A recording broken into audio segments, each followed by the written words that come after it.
भूली बिसरी सभ्यताएं और खोए हुए रहस्य भाग 2। गिरती हुई दीवारों और धरती के कंपन के बीच डॉ अयान जाफरी और लीला मिश्रा अपनी जान बचाने के लिए भाग रहे थे।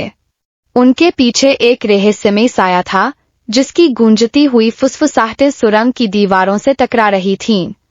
अजनबी डर या कोई रक्षक? यह जगह जिंदा है, लीला ने घबराते हुए कहा। यह कोई साधारण खंडहर नहीं, बल्कि एक ऐसी जगह है जो किसी प्राचीन शक्ति से बंधी हुई है, अयान ने गंभीरता से उत्तर दिया। अचानक तेज रोशनी का एक झटका हुआ और वे एक विशाल कक्ष में पहुंच गए। उनके सामने एक पत्थर का सिंहासन था जिस पर सोने की चमकती हुई लिपि में लिखा था, हमें प्रकाश ने जन्म दिया और अंधकार ने मिटा दिया।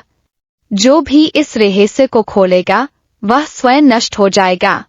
लीला ने उत्सुकतावश पत्थर को छुआ और तभी पूरा कक्ष हिलने लगा। सिंहासन के पीछे एक दीवार धीरे धीरे ऊपर उठी और उसके पीछे से नीली रोशनी निकलने लगी। रोशनी के भीतर एक प्राचीन संरक्षक खड़ा था, न्यूरास्त्र सभ्यता का अंतिम रक्षक। जीवित सभ्यता या विनाश की चेतावनी। तुम्हें यहाँ नहीं आना चाहिए था, उसकी गूंजती हुई आवाज पूरे कक्ष में फैल गई। अयान और लीला घबरा गए। संरक्षक ने हाथ उठाया और फर्श पर बनी रहस्यमय लिपियां चमकने लगीं। यह ज्ञान, यह शक्ति, दुनिया इसे स्वीकार नहीं कर सकती। पहले भी यही हुआ था। अगर यह शक्ति एक बार फिर बाहर गई तो वही विनाश फिर से होगा। लीला का असली उद्देश्य, लीला की आंखों में एक अलग चमक थी। लेकिन अगर यह शक्ति हमारे पास हो तो हम दुनिया को बदल सकते हैं। अयान ने चौंक कर उसकी ओर देखा। लीला, तुम क्या कह रही हो? लीला मुस्कराई। क्या तुम्हें सच में लगता है कि मैं सिर्फ एक पुरातत्वविद हूँ? मैं हमेशा से इस रहस्य को पाना चाहती थी और आज मैं इसे हासिल कर सकती हूँ।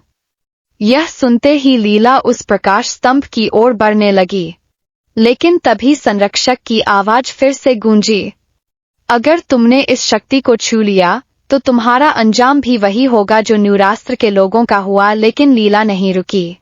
अब अयान के पास दो ही रास्ते थे, या तो वह लीला को रोक ले या फिर उसे उसकी किस्मत के हवाले कर दे। अंतिम निर्णय और रहस्य का पर्दाफाश जैसे ही लीला ने प्रकाश को छुआ, एक जोरदार झटका लगा। अब सवाल ये था, क्या अयान लीला को रोक पाएगा? क्या संरक्षक सही कह रहा था या यह बस एक छलावा था? और सबसे बड़ा प्रश्न, अगर यह शक्ति दुनिया के सामने आई तो क्या यह दुनिया इसके लिए तैयार थी? जाने अगले भाग में। अगर आपको यह कहानी पसंद आई तो हमारे चैनल को सब्सक्राइब करें और कमेंट करें। क्या अयान को लीला को रोकना चाहिए या उसे ये रहस्य हासिल करने देना चाहिए?